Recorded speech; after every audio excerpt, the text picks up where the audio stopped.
नमस्कार, आप देख रहे हैं इलेक्शन कैफे। मैं अश्विनी कुमार सिंह। आज के मेहमान अंकित, सुमित सर, पुर्णेंदु जी और पीडी सर, आप सभी का स्वागत है।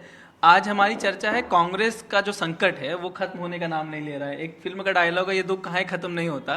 वही कांग्रेस पर चिरतार्थ होता है कि चुनाव के बीच में भी कांग्रेस का संकट खत्म नहीं हो रहा है और पार्टी में पहले ही बहुत सारी संकटें चल रही हैं। आज कांग्रेस पार्टी के एक दूसरे उम्मीदवार जो इंदौर से थे, अक्षय कांति बम, उन्होंने अपना उम्मीदवार नामांकन वापस ले लिया। आज लास्ट डेट था नामांकन वापस लेने का। इसका ट्वीट कैलाश विजयवर्गीय ने साझा किया और उसके बाद लोगों को पता चला कि भाई एक और कैंडिडेट कांग्रेस का कम हो गया। इससे पहले सूरत में बीजेपी का कैंडिडेट निर्विरोध जीत चुका है। यहाँ निर्विरोध चुनाव नहीं होगा क्योंकि वहाँ पे 29 उम्मीदवार थे, तो सबने वापस नहीं लिया है, कांग्रेस ने लिया है। उसकी दूसरी तरफ आप देखा जाए तो दिल्ली की बात करें तो यहाँ प्रदेश अध्यक्ष ने इस्तीफा दे दिया मेन चुनाव के बीच में। और एक और बड़ी बात, जहाँ से सबसे ज़्यादा उम्मीद है उत्तर प्रदेश है, वहाँ रायबरेली और अमेठी दो ऐसी सीटें हैं जो कांग्रेस ने अभी तक उम्मीदवार की घोषणा नहीं की, जबकि अमेठी से स्मृति ईरानी ने आज अपना पर्चा भी दाखिल कर दिया। तो अंकित, आपसे शुरू करते हैं कि ये जो कांग्रेस है, एक तो आपके पास संसाधन नहीं है, आपके पास नेता नहीं है, कार्यकर्ता नहीं है, और जो है होने के बावजूद भी ये जो आप लोग खुद का एक सेल्फ गोल खा रहे हैं, उससे इस चुनाव में कहीं टिकती हुई नजर आ रही है कांग्रेस, या आपको लगता है कि ये जो गड्ढा है और खाई बढ़ती जा रही है पक्ष और विपक्ष के बीच में? उस पर थोड़ा बहुत सारे अलग अलग पहलू हैं, लेकिन सुमित सर ने बहुत साल कांग्रेस कवर की है तो उन्हें कांग्रेस की जो कार्य उन्होंने तब कवर की थी जब कांग्रेस सत्ता में हुआ करती थी। तो ये क्या हो रहा है सर, सत्ता से बाहर आती ये मतलब आपसे बेहतर और कौन इसको जरा ढंग से समझा सकता है? अंकित, ये हर वो चीज़ हो रही है जो कोई सोच नहीं रहा था। इंदौर की भी सूरत बिगड़ गई है। हाँ। सूरत में खेल हुआ, इंदौर में खेला हो गया। अब सबसे बड़ी वजह है कि पार्टी की जो लोकल लीडरशिप है उसको कानों कान खबर नहीं लगी। और ये इसलिए आश्चर्य की बात है कि जीतू पटवारी जो नए प्रदेश अध्यक्ष हैं वो इंदौर ज़िले से ही हैं, वो वहीं से चुनाव लड़ते हैं। राहू सीट है एक इंदौर ज़िले में, उससे तुम्हारा विधानसभा क्षेत्र है। 2 बार के विधायक रहे, इस बार चुनाव हार गए वो। और उनकी नाक के नीचे से उनके इंदौर जैसी सीट का व्यक्ति आखिरी दिन आके पर्चा बदल लेता है, अपना नाम वापस ले लेता है और जाता किसके साथ है? सिटिंग एमएलए के साथ। रमेश मेंदोला उस सीट के सिटिंग एमएलए हैं। कैलाश विजयवर्गीय बाहर गाड़ी में बैठे हुए हैं, उनके साथ अंदर जाता है, अपना पर्चा वापस लेता है, कहता है मेरे नामांकन नहीं भर रहा हूँ, और आके ट्वीट कर देते हैं कैलाश विजयवर्गीय उस तस्वीर को। मैं इंदौर से भी आता हूँ तो मैं ये कह सकता हूँ कि वैसे भी वो सीट इंदौर को कांग्रेस को जीतनी नहीं थी। कांग्रेस जन्म में वो सीट नहीं जीत सकती क्योंकि इंदौर में कांग्रेस का बेस ही नहीं है। इंदौर में कांग्रेस के जो गुने चुने इक्का दुक्का नेता हैं वो एसी राव या देपालपुर टाइप की जो सीटें हैं आसपास की वहीं पर है। पर इंदौर शहर में तो इतना मेरे ख्याल से 20-25 लाख वोटर होगा अगर मैं गलत नहीं हूँ तो। वोटर की बात कर रहा हूँ मैं, जनसंख्या की बात नहीं कर रहा हूँ। जनसंख्या तो इंदौर की 40 लाख के आसपास पहुँच गई है। तो ऐसे में अगर इंदौर में बेस नहीं है तो इसका मतलब ये दिखा रहा है कि मध्य प्रदेश में क्या स्थिति है, पहली चीज़। और दूसरी चीज़ जो बात अश्विन ने शुरू में इशारा किया कि कांग्रेस पार्टी अपने जो दिल्ली की लीडरशिप है, मुझे जानना है कि उनके ऊपर क्या बीता है इस खबर को आने के बाद, या सूरत में जिस तरीके से उनके प्रत्याशी ने किया, या यहाँ पर हुआ, या इसके अलावा 2-3 चीज़ें और हैं। जैसे रोहन गुप्ता कैंडिडेट अनाउंस हो गया और उसने पर्चा भरने से मना कर दिया कि मैं नहीं लड़ना चाहता। जैसे ये गौरव वल्लभ, उन्होंने जिनको यहाँ से लड़ाया, वहाँ से लड़ाया, राजस्थान लड़िए, झारखंड लड़िए, बीजेपी में चले गए। तो ये वो लोग हैं कांग्रेस के जो चिराग थे, जिनको देख के उम्मीद बनती थी कि कांग्रेस के पास अच्छा नेतृत्व। हार्दिक पटेल चला गया, इतना बड़ा नेता गुजरात चला गया, वहाँ से विधायक बन गया बीजेपी से। तो इन सब लोगों को राहुल गांधी या मल्लिकार्जुन खड़गे या सोनिया या प्रियंका संभाल क्यों नहीं पा रहे हैं? दिक्कत वहाँ पे है। और जब तक इस दिक्कत को एड्रेस नहीं करेगी कांग्रेस पार्टी और ये कहती रहेगी कि देश में संविधान खतरे में है, देश में लोकतंत्र की हत्या हो रही है, इससे काम नहीं चलेगा। आपको अपने घर को पहले सेट करना पड़ेगा और घर को सेट नहीं कर पा रहे हैं। कोई कमांड नहीं है, कोई कंट्रोल नहीं है पार्टी के। एक तो ये बिल्कुल स्पष्ट है कि लीडरशिप का वैक्यूम दिखाई पड़ रहा है और वो इन सब एग्जाम्पल्स में दिखाई पड़ता है। लेकिन क्या सिर्फ ये कह देने भर से कि लीडरशिप का वैक्यूम है जी, ये सिर्फ अभी के चुनाव में बड़ा ये चिंता का विषय इसलिए भी है कि देश के डेमोक्रेसी में अगर यही होता रहेगा कि ऑपोजिशन का हर कैंडिडेट बैठता रहेगा या पाला बदल के दूसरी पार्टी के साथ चला जाएगा, तो आप ये सोचिए कि चुनाव किस तरीके से आगे बढ़ने वाले हैं, आपका भविष्य इसमें क्या होने वाला है। मैं सिर्फ ये समझने की कोशिश कर रहा हूँ, और पीडी सर आप भी इस बारे में काफी चर्चा करते रहे। गुजरात में कहा जाता है, गुजरात का मॉडल बन गया है कि जब से प्रधानमंत्री नरेंद्र मोदी जब वहां पे मुख्यमंत्री भी थे, तो धीरे धीरे कैसे ऑपोजिशन बिल्कुल घुटने टेक कर एक तरफा गुजरात में चुनाव होते रहे, एक तरफा लगता रहा कि जीत ही नहीं सकते हैं, उम्मीद ही नहीं हो रही है, कैंडिडेट लड़ ही नहीं रहे हैं, दम से नहीं लड़ रहे हैं, ऑपोजिशन में हिम्मत नहीं है, क्या मध्य प्रदेश अब इस पिछली जीत के बाद, बड़ी जीत के बाद, क्या मध्य प्रदेश अब गुजरात की तरफ बढ़ता जा रहा है? ऑपोजिशन का वही हश्र अब मध्य प्रदेश में दिख रहा है, मतलब बीजेपी के लिए एक दूसरा गुजरात बन के सामने खड़ा हुआ है मध्य प्रदेश। देखिए, लंबे अरसे से गुजरात को बीजेपी की पहली प्रयोगशाला कहा जाता था। मध्य प्रदेश दूसरी प्रयोगशाला था, बहुत लंबे समय से था, जब उसमें छत्तीसगढ़ शामिल था तब भी। मैं यहाँ एक दूसरी बात की ओर ध्यान खींचना चाहता हूँ। अगर वो ऐसी सीटें होती जो बीजेपी के लिए मुश्किल होती, सूरत या इंदौर की, तब समझ में आता कि कोई खेल क्यों कर रही है बीजेपी। लेकिन वो दोनों लगभग जीती हुई सीटें, जहां कांग्रेस से कोई टक्कर उसको नहीं मिलनी थी, वहां के उम्मीदवारों को अपनी ओर शामिल करने की, अपने पाले में शामिल करने की इतनी हड़बड़ी, इतनी जल्दबाजी क्या थी? इसका संदेश क्या है? हाँ, आप बिल्कुल ठीक कह रहे हैं इसमें, और कहीं ना कहीं आप सुमित जी, आप और दोनों से जो ऑपोजिशन हमने समझ लिया है, ठीक, ऑपोजिशन में 50 खामियां हैं, नहीं लड़ रहे, परिवारवाद, लीडरशिप वैक्यूम, ये सब वो सब, लेकिन जो ऑपोजिशन लगातार एक जो बात कह रही है, बस मैं आपकी बात में वो जोड़ के उसे खत्म कर रहा हूं कि देखिए 2029 का ट्रेलर आपको दिखा रहे हैं, ऑपोजिशन यही डर दिखा रही है ना कि चुनाव नहीं होगा, अगर ये इस बार 400 आ गए तो 29 में आपको चुनाव लड़ने का मौका नहीं मिलेगा। तो जो पीडी सर कह रहे हैं, जीती हुई स्ट्रॉन्ग सीटों पर अगर आप ऐसे लोगों को ले लेंगे तो क्या आप ऑपोजिशन का जो संशय है, या वो डर जो दिखा रहे हैं, उसको और मजबूत नहीं कर रहे जनता के दिमाग में? थोड़ा सा डिफर करूंगा। ये दरअसल आपके मोराल पर इम्पैक्ट करने की कोशिश है कि भाई आप चुनाव लड़ने आ रहे हो ना, आपके पास तो आपके उम्मीदवार जो घोषित उम्मीदवार हैं वो भी आपके पास नहीं रुक रहे हैं। ये आपकी रीढ़ पर हमला करने की कोशिश है कि भाई आपके साथ तो आपके लोग हैं ही नहीं। जैसे 370 की बात की, एक साइकोलॉजिकल गेम खेला, ऐसे ही इंदौर और सूरत से बीजेपी ने जो कांग्रेस के उम्मीदवारों को अपने साथ मिलाया, दोनों जगह पर वो इसी ओर इशारा करता है कि भले ये सीटें हमारी 100% जीती जिताई थी, पर हम 1 इंच भी सीट नहीं छोड़ना चाहते हैं, हम 1 इंच भी जमीन नहीं छोड़ना चाहते हैं। और जैसे कि हम सब लोग जानते हैं, बीजेपी की एक खासियत है सर कि बीजेपी चुनाव, चाहे वो नगर पालिका का हो, चाहे वो संसद का हो, वो पूरे दमखम से लड़ते हैं और पूरे उसी तरीके से लड़ते हैं जैसे चुनाव लड़ने के लिए जितने भी साम दाम दंड भेद अपनाने होते हैं। हाँ, बार बार कहा जाता है कि इलेक्ट्रल मोड में पार्टी है, हमेशा चुनावी मोड में। मैं एक दूसरी बात पे ध्यान खींचना चाहूंगा। जो ये बात कही जा रही है कि लीडरशिप का वैक्यूम है, कार्यकर्ताओं का वैक्यूम है, असल में हम लोग बिल्कुल तात्कालिक ढंग से देख रहे हैं, तब ये समझ में आता है। अगर 20 साल के इतिहास को देखें, 2008-9 तक बीजेपी दृश्य से बिल्कुल बाहर थी, और उसके पहले आडवाणी और वाजपेयी जो थे 90 के दशक के आखिरी दिनों में बोलते थे कि पार्टी की सेकेंड लीडरशिप कहाँ है।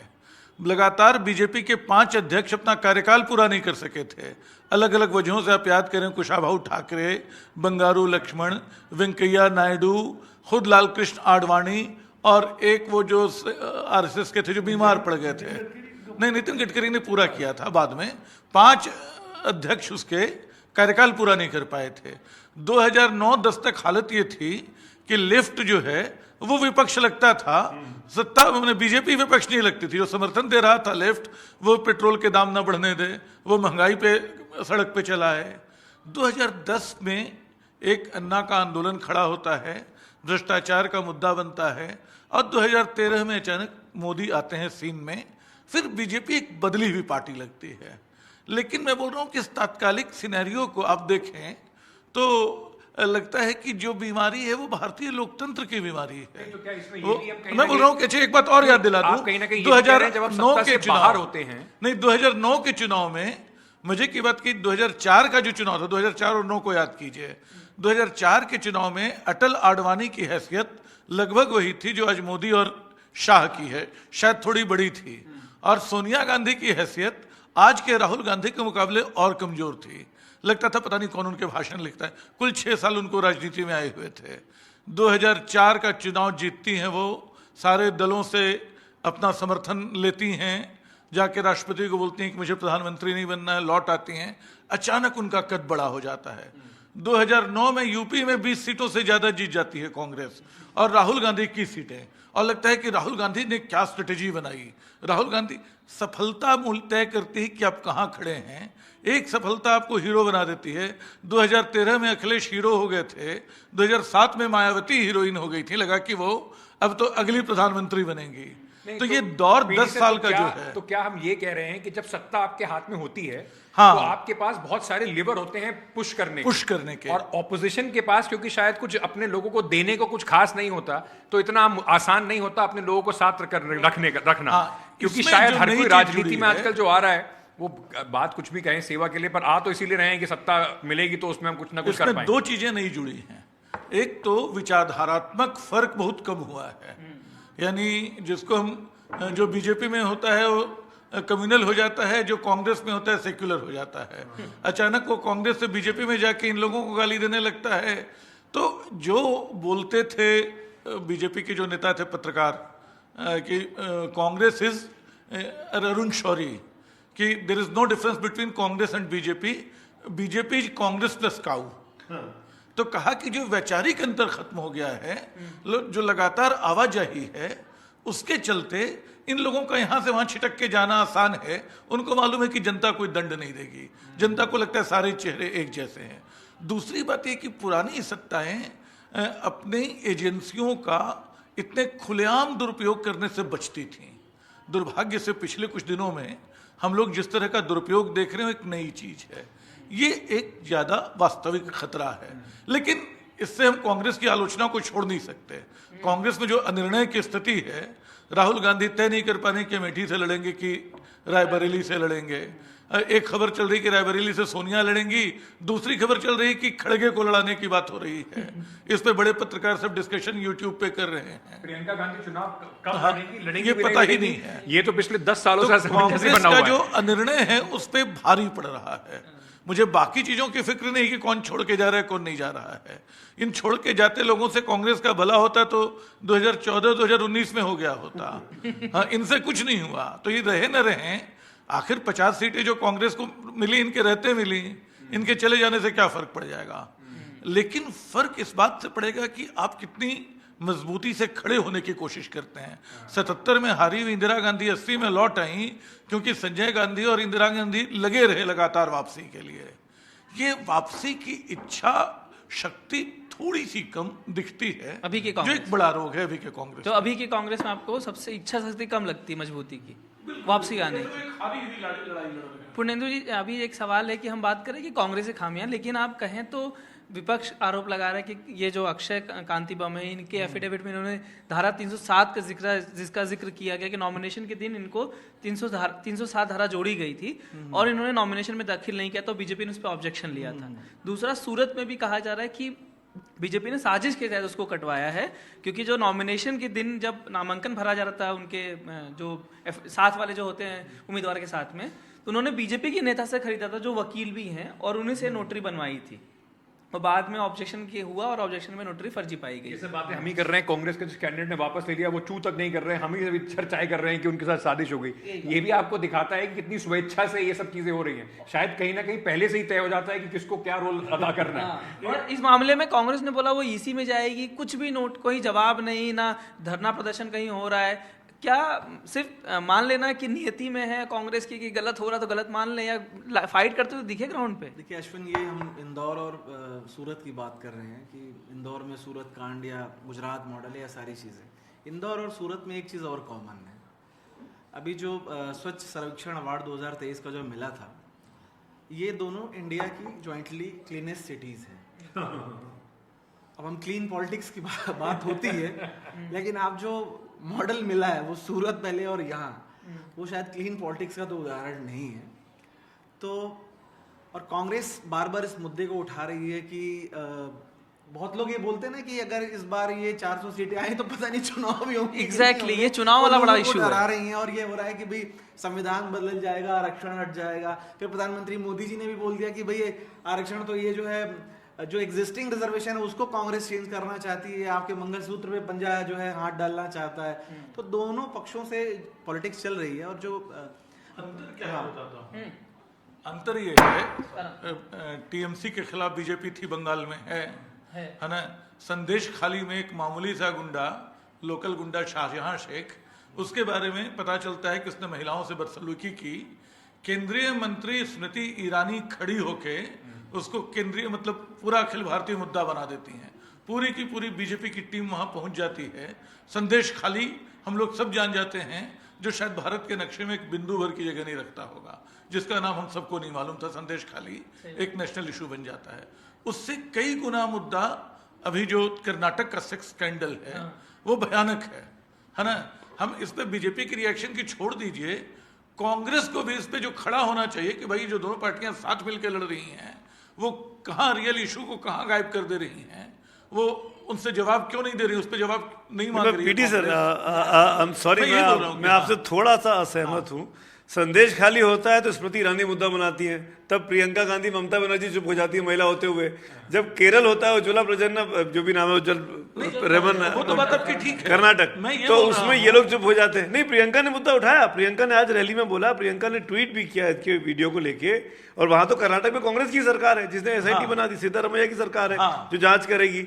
लेकिन मेरा ये कहना है कि ये राजनीति जो होती है वो ऐसे ही होती है। नहीं, वो तो है ही। आप तो मुझसे पुराने देखते रहे। ज्यादा आक्रामकता से कांग्रेस को इसको उठाना चाहिए। नहीं, मुझे आक्रामकता से बीजेपी ने बंगाल का मुद्दा उठाया, उस आक्रामकता से कांग्रेस कर्नाटक का मुद्दा अभी तक नहीं उठा पाई। मेरी शिकायत महिला आयोग से है। वो तो है, जो संस्थाएं हैं वो कैसे पार्शियल हो सकती हैं, वो कैसे एक तरफ, जैसे चुनाव आयोग हो गया, महिला आयोग हो गया, कि भाई जो रवीना के साथ रवीना ने किया, करीब 2,500-3 हजार सीडी बोल रहे हैं, वीडियोस घूम रहे हैं क्लिप के, तो वो कहाँ है, क्यों अब तक नोटिस नहीं हुआ, क्यों अब तक इतना बायस्ड है। रेखा शर्मा जी, अगर यही बंगाल में जैसे संदेश खाली के एग्जाम्पल में ही, तो इन्वेस्टिगेशन से पहले आप बता देती हैं कि ये गलत हो रहा है और हम इसके ऊपर एक्शन भी ले रहे हैं, टीम भी भेज रहे हैं, और दूसरा आप चुप बैठते हैं। वो तो खैर चलिए राजनीति बात होगी, लेकिन एक बात से मैं पीडी की बात से सहमत भी हूं कि इस मुद्दे को इतना बड़ा क्यों नहीं बनाया जा रहा। या कांग्रेस पर आपकी सरकार है वहां पर, अभी वहां पर एक फेज का चुनाव होना बचा है, 7 मई को चुनाव होना है, 14 सीटें। तो क्यों ऐसा नहीं है कि जमीन पर हम देख रहे हैं कि बड़े पैमाने पर कांग्रेस के कार्यकर्ता से प्रदर्शन करते दिखाई पड़ रहे हैं, या अपने चैनल पे चल रहा है, निहाल कवर कर रहा है, निहाल की हासन में प्रोटेस्ट हुआ। आप संदेश खाली वाला मुद्दा देख, जब आपको याद होगा जब हुआ था, तो भारतीय जनता पार्टी की दिल्ली से लेकर बंगाल तक की लीडरशिप, कोर्ट से लेकर सड़क तक यही कह रही थी हमें जाने नहीं दिया जा रहा। रोज ऐसा होता था कि हम चलाते थे कि इस फलाने लीडर को रोक दिया गया, इसकी पिटाई हो गई। एक न्यूज साइकिल में इसको बनाए रखने के लिए, जनता तक उस बात को पहुंचाने के लिए, ये एक दिक्कत शायद दिखाई पड़ रही है कि ऑपोजिशन, या खासतौर से कांग्रेस पार्टी क्योंकि मुख्य ऑपोजिशन पार्टी है, उतनी दमदारी से आप चुनाव लड़ते नहीं दिखाई पड़ रहे। कहीं ना कहीं आपको ये लगता है मुद्दे उठाते दिखाई नहीं पड़ रहे। शायद इसकी वजह यह है कि उन तीनों सीटों पर चुनाव हो चुका है जहां पे जेडीएस चुनाव लड़ रही थी, पर उसका असर तो आपको बाकी सीटों पे भी मिलेगा ना।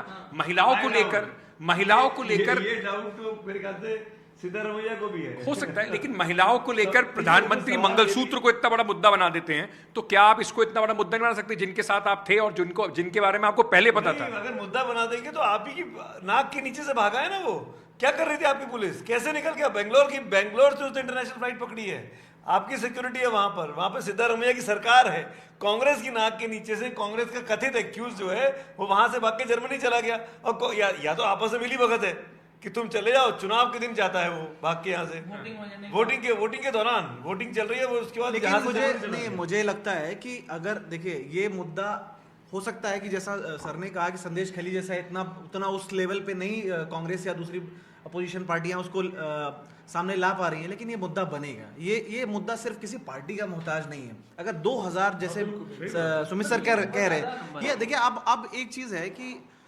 मेन स्ट्रीम मीडिया, दूसरा जो पूरा एक सिस्टम है वो अब सिर्फ उस तक मामला नहीं है। बहुत सारी चीजें हैं जो बहुत तेजी से सर्कुलेट करती हैं, सोशल मीडिया का जमाना है। अब वो सिर्फ किसी पार्टी और उसके उठाने भर का भी मामला नहीं है। अगर कोई रियल इश्यूज है, महिलाओं से जुड़ा मुद्दा है, सिर्फ संदेश खाली क्या, सिर्फ संदेश खाली का मुद्दा, अंकित क्या आपको लगता है कि सिर्फ बीजेपी में मिलने भी गया? ये इतना भयावह मामला था कि ये सोशल मीडिया, देखिए कुछ चीजें सोशल मीडिया पे ज्यादा तेजी से पहले सर्कुलेट करती हैं, बाद में मेन स्ट्रीम मीडिया का उस पर इंटरेस्ट जाता है। ये भी हमारे दौर की एक सच्चाई है। और मुझे लगता है कहीं ना कहीं जो कर्नाटक की जो रीजनल राजनीति है, बीजेपी और कांग्रेस दोनों को सूट करता है। जेडीएस का बिल्कुल, अगर वो जो बचा है जेडीएस खत्म हो जाए तो उनको सूट करता है कि आमने सामने की लड़ाई लड़ते रहे, तीसरा कोई वहां पे पक्ष न बचे। खैर, लेकिन जो हम शुरुआत में जिस मुद्दे से लेकर हमने बात करनी शुरू करी थी, कांग्रेस और अक्षय कांति बम के बारे में हम बात कर रहे थे, मैं क्या ये जो जैसे हम बात कर रहे हैं साइकोलॉजिकल एडवांटेज की, साइकोलॉजिकल वॉरफेयर की, क्या कांग्रेस इस वक्त जितनी सीटें उन्होंने अपनी भेज तय कर दी हैं, क्या हर नॉमिनेशन की डेट से पहले अब कांग्रेस लीडरशिप के दिल में धक धक ये नहीं होती रहेगी और कौन? इसका और इसी को लेते हुए मैं आपसे जैसे दिल्ली की बात जो है, इसमें कहीं ना कहीं ये भी दिखता है कि क्या लीडरशिप को कुछ स्ट्रॉन्ग एक्शन नहीं लेने चाहिए, जो वहां के प्रभारी हैं या वहां के पीसीसी अध्यक्ष हैं। जब तक लीडरशिप ही ये मैसेज नहीं भेजेगी कि इस तरह की जो हरकतें हैं वो बर्दाश्त नहीं की जाएंगी, तो किसी और में भी इतनी हिम्मत आएगी कि ठीक है ये तो कुछ करते नहीं, बीजेपी में जाके फायदा है तो अपना वहां चले जाइए। नहीं होगा ऐसा, आपको लगता नहीं? Every case is different. Delhi में जो प्रभारी है उसने स्ट्रॉन्ग एक्शन ले लिया, पीसीसी चीफ की नहीं चलने दी, उसके फैसले को पलट दिया तो पीसीसी चीफ लवली साहब इस्तीफा दे और दिया। अब प्रभारी के खिलाफ कैंपेन चल रही है कि इनको हटाया जाए यहाँ से। सही बात है। मैं उस मैं बात पूरी नहीं कर पाया था, फिर पीडी सर ने, पीडी सर की बात थी कि जो सफलता जो होती है ना, उसके 100 एनालिसिस आ जाएगी कि ये राहुल गांधी ने वो 21 सीटें दिला दी, वो कर दी। जब आप डाउन जाते हैं, आप 44 सीटें लाते हैं, आपका ऐतिहासिक तौर पे सबसे कम सीटें, फिर 52 आती है। इस बार भी उस ढंग से कांग्रेस दिख नहीं रही जैसा उसको एक मेन पोजीशन होना चाहिए। 10 साल एक मोदी सरकार है, तो एक स्वाभाविक जो एंटी इनकम्बेंसी होती है, महंगाई बेरोजगारी से कोई इनकार नहीं कर सकता कि भी महंगाई नहीं है या रोजगार मुद्दा नहीं है कोरोना, और उसको लेकर भी तमाम सवाल हैं, नोटबंदी को लेकर भी सवाल है। छोटी छोटी जो कंपनियां थी, बहुत सारे लोग अचानक से, आप जब एक तरह से इकोनॉमी को फॉर्मल करने की कोशिश करते हैं तो बहुत सारे लोग उसके विक्टिम भी बनते हैं, और बहुत सारे ऐसे एग्जाम्पल हैं। और जब वो इनफॉर्मल इकोनॉमी अचानक से आप सेटल डाउन करने की कोशिश करते हैं, उसको फॉर्मलाइजेशन करते हैं, तो रोजगार पर उसका इम्पैक्ट पड़ता है। सरकार के भी अर्थशास्त्री मानते हैं कि कोरोना में जो 1 साल का इम्पैक्ट है, कि 1 ईयर जो वर्कफोर्स आया उसको लेके रोजगार नहीं उस ढंग से मिल पाया, क्योंकि 1 साल का एकदम बैकलॉग हो गया, तो वो दिखता है आपके डेटाज में उसमें। लेकिन क्या कांग्रेस उसको उस तरह से भुना पाई, या उसने भुनाने की कोशिश की? सरकार ने उससे बड़े लोगों को मुद्दे दिए, सरकार ने अपनी बात को ज्यादा प्रमुखता से रखा, सरकार ने अपने वोट बैंक का ज्यादा ध्यान रखा। 370, 3 तलाक, राम मंदिर, ठीक है, बालाकोट, या वो कह रहे हो कि सरकार अपनी बात इसीलिए रख पा रही है क्योंकि आप उनकी सरकार की बात को रख भी इतनी प्रमुखता से, चला भी इतनी प्रमुखता से रहे जितनी अब विपक्ष की बातों को शायद नहीं चलाते होंगे। नहीं, ये मैंने आपसे ये भी कहा कि अब सिर्फ मेन स्ट्रीम मीडिया के बस का नहीं रह गया मामला। जिस खबर को फैलना होता है वो कोई नहीं वो रोक सकता। अभी भी देखिए, आप चुनाव की तरह लड़ा जाएगा, संगठन के तौर पे लड़ा जाएगा, लोगों को रख के चला जाएगा। यूट्यूब और टीवी से चुनाव हारे जीते नहीं जा सकते, एक माहौल जरूर बन सकता है। हाँ। लेकिन अल्टीमेटली आपको यही देखना पड़ेगा कि भाई किसमें इतनी हिम्मत है, जो आजकल बात होती है, किसमें कितनी ताकत है कि वो अपने लोगों को बूथ तक पहुंचा रहा है। टीवी से ही चुनाव अगर जीत हार होती तो 2004 का चुनाव, उस समय तो हमने खुद से देखा, इंडिया शाइनिंग, मतलब लगता था विपक्ष कहाँ है। मेरा टीवी का कमिटमेंट मुझे बुला रहा है, आप लोग इस चर्चा को जारी रखिए। तो पीडी सर और सुमित सर, आप दोनों तो बहुत करीब से, आप लोग फील्ड पे थे, आप सुमित सर कवरेज कर रहे थे। 2004 में क्या ऐसा लगता था कि हार जाएगी बीजेपी इतनी बुरी तरह? बात ठीक है, बल्कि हाँ, नहीं, उसमें एक घटना मैं बताता हूँ, एक दिलचस्प घटना बताता हूँ। 2004 में एनडीटीवी में एक डब्बा रखा गया था, उसमें 50 रुपए सब डाल रहे थे और एनडीए की सीटें प्रेडिक्ट करनी थी। मैं बताता हूं, उस समय मतलब हिंदी पत्रकारिता, टीवी पत्रकारिता के जो हुज हूँ हैं सब यहाँ थे, यानी राजदीप हों, अर्णव हों, डॉक्टर राय हों, सारे के सारे लोग थे, बरखा हों, योगेंद्र यादव, दोराब सुपारी वाला, और सबने 250, 300, 350 सीटें दी थी एनडीए को। सबसे कम मैंने दी थी 229 में जीता था, लेकिन सीटें मिली 189, यानी एनडीए को। हाँ, यानी जो उस समय का सबसे मतलब चुनाव, मतलब एनडीटीवी इंडिया साबित करने वाले जो सबसे बड़े सेफोलॉजिस्ट थे, सब लोग बैठे हुए थे, वो मिला के मतलब इतनी ज्यादा सीटें दे रहे थे। एक बात मैं जरूर कहना चाहूंगा, कांग्रेस के मरने की कम से कम 5 बार भविष्यवाणियां अलग अलग अवसरों पे हो चुकी हैं। मतलब सबसे पहले 67 में 9 राज्यों में जब गैर कांग्रेसी सरकारें बनी, लोहिया थे, नेहरू जा चुके थे और बड़ी हालत खराब थी कांग्रेस की, कहा कि अब तो कांग्रेस नहीं लौटेगी, वो कांग्रेस बनी रही। 69 में कांग्रेस का विभाजन हुआ, वीवी गिरी वाले मुद्दे पे, नीलम सजू रेड्डी और वीवी गिरी के मुद्दे पे इंदिरा गांधी ने अपना कैंडिडेट खड़ा कर दिया गया, कहा कि अब तो कांग्रेस टूट गई। 77 के चुनाव को तो दूसरी आजादी की संज्ञा दे दी गई। 77 के चुनाव में कहा गया कि अब तो कांग्रेस नहीं लौटेगी, कांग्रेस 3 साल बाद लौट आई। 1984 में अखबार बोल रहे थे इंदिरा गांधी की हत्या के बाद कि अब कांग्रेस को कौन बचाएगा, राजीव गांधी से तो होने वाला नहीं है। कांग्रेस ऐसी लौटी जिसका कोई जवाब नहीं था। 2004 में भी यही सिचुएशन थी। कांग्रेस तो नहीं है, कांग्रेस तो नहीं है जो आप बोल रहे हैं, बिल्कुल वही थी। कांग्रेस लौट आई 10 साल रही और 10 साल पूरी ठसक के साथ रही और कम से कम 5-7 इतने बड़े फैसले हुए जो इस सरकार में नहीं हुए, जिसको मतलब मनरेगा जैसा बड़ा फैसला, राइट टू इंफॉर्मेशन जिसने अपने आप में पूरे प्रशासन को बदल दिया, राइट टू एजुकेशन, भूमि अधिग्रहण बिल, और जिसको डायरेक्ट टैक्स, डायरेक्ट वो बोलते हैं कैश ट्रांसफर स्कीम, वो भी वहीं से आई थी। खाद्य सुरक्षा का सवाल भी वहीं से आया था, डीबीटी। हाँ, खैर, तो मैं बोल रहा हूँ कि बिल्कुल तात्कालिक आधारों पे हम चीजों को तय कर रहे हैं। जमीन पे जनता कुछ और भी करती रहती है। नेता अपनी जगह बदलते हैं, बाद में पता चलता है जनता ने कुछ और कर दिया। इस बार वो हो रहा है कि नहीं हो रहा है पता नहीं, लेकिन हम लोगों को बहुत निर्णायक ढंग से किसी नतीजे तक पहुंचने से बचना चाहिए। ठीक है, तो आज जो पीडी सर ने बात की सुमित सर कि जमीन पे क्या हो रहा है, इसका फैसला तो 4 तारीख को पता चलेगा। तो कल मिलते हैं किसी और विषय के साथ, तब तक के लिए बहुत बहुत धन्यवाद।